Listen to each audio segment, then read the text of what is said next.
వాళ్ళందరూ ప్రోత్సహిస్తున్నారు, వెళ్ళి చంపు చంపు అని. కానీ దావీదు చంపలేదు. చంపకుండా విడిచిపెట్టినందుకు మాట్లాడుతున్న మాటలు. ఏమన్నాడు?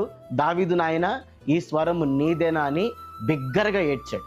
అరే, 3000 మంది సైనికులతో వచ్చిన సౌలు, ఎంతో విపరీతమైన ద్వేషంతో వచ్చిన సౌలు దావీదు స్వరాన్ని విని, దావీదు ఆ మాటలు చెప్పిన మాటలు విని ఎందుకు ఏడ్చాడు అంటే పశ్చాత్తాపం వచ్చింది.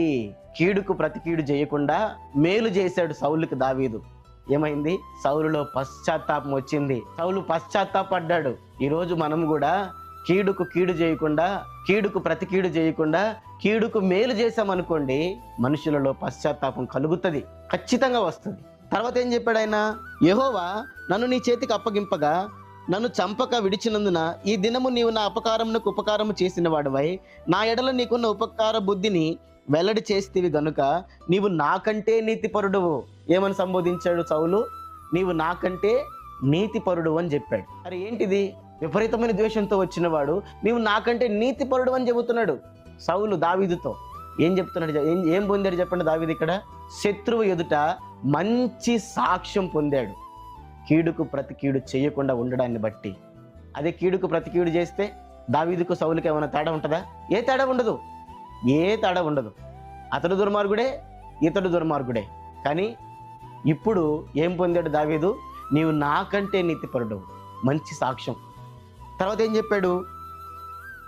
ఒకనికి తన శత్రువు దొరికిన ఎడల మేలు చేసి పంపివేయినా ఈ దినమున నీవు నాకు చేసిన దానిని బట్టి యెహోవా నీకు ప్రతిగా నీకు మేలు చేయునుగాక.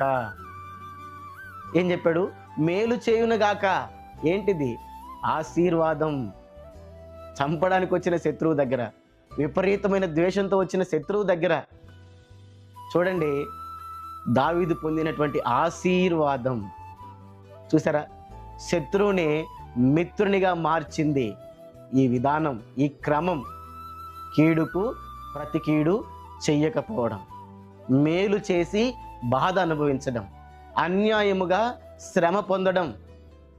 ఏం చేసింది? అవతలి వ్యక్తిలో పశ్చాత్తాపాన్ని పుట్టించింది, మంచి సాక్ష్యం తెచ్చేలాగా చేసింది, అతని నుంచే ఆశీర్వాదం పొందేలాగా చేసింది.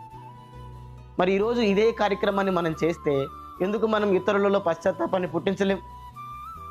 మన దూషణకు ప్రతి దూషణ చేస్తే వాళ్ళు పశ్చాత్తాపడతారా? వాళ్ళు కొట్టారని మనం తిరిగి కొడితే పశ్చాత్తాపం వస్తుందా? వాళ్ళు మన మీద దాడి చేశారని తిరిగి దాడి చేస్తే, బూతులు మాట్లాడితే వాళ్ళ పశ్చాత్తాపం వస్తుందా? రాదు. మంచి సాక్ష్యం వస్తుందా? రాదు. ఆశీర్వాదాలు వస్తాయా? రావు.